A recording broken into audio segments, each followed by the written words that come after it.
Para sa inyo, tuturo ko sa inyo paano nyo malalaman kung may kamandag ba yung ahas o wala.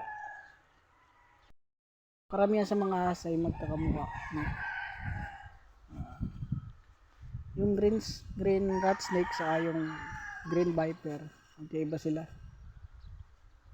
Pero halos parang magkamukha din, pero ipapakita ko sa inyo yung pagkakaiba, no?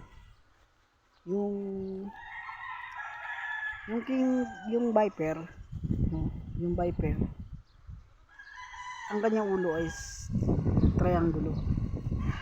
Sa ano naman, sa green rat snake naman, ang kanyang ulo parang nguso ng baboy, ano. Tapos malaki yung mata niya. Doon natin malalaman yung pagkakaiba nila, no? Sa cobra naman, king cobra sa brown rat snake, magkamukha rin, pero may pagkakaiba pa rin.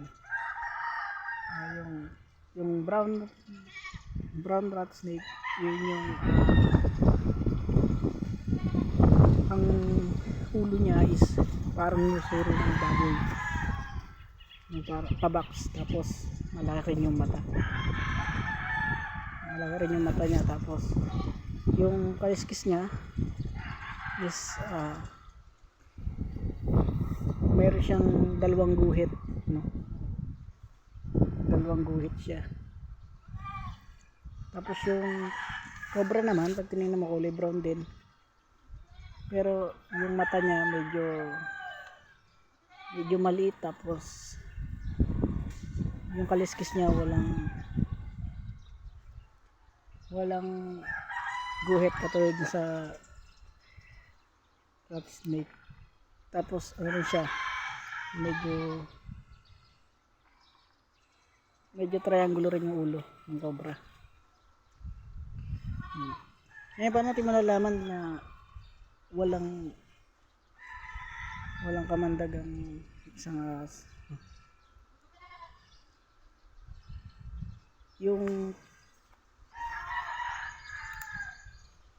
green, yung brown rat snake, makikita natin na pag walang kamandag ang isang ahas is makikita natin na hindi triangle ang ulo niya, hindi pabaks, kaya malaki yung mata niya. Kadalasan sa may mga kamandag na ahas is masyado silang makukulay, matingkad yung kulay nila, no? Yun lang muna. Salamat.